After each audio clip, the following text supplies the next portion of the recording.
Hello, welcome back to the channel. Today we're diving straight into how to use Monday.com for customer escalations. This is your complete 2025 guide. First things first, log into your Monday.com workspace. Here, you will create a new board for customer escalations. Now that we've done that, let me explain why this matters. Having a separate board for customer escalations allows you to track and manage them efficiently, ensuring no issue slips through the cracks. Next up, add columns to your board.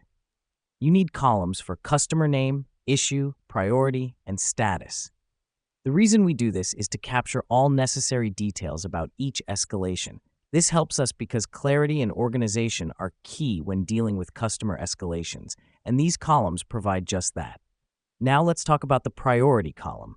This should be a drop-down with options like high, medium, and low.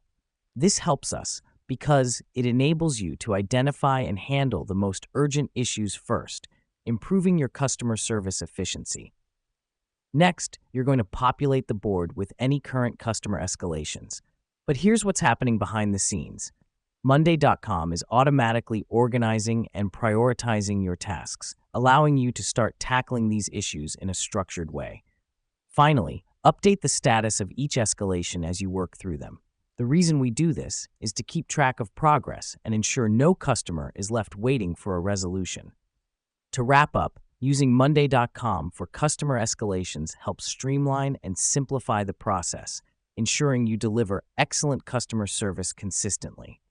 Thanks for joining us today, and remember to stay organized and proactive with your customer escalations.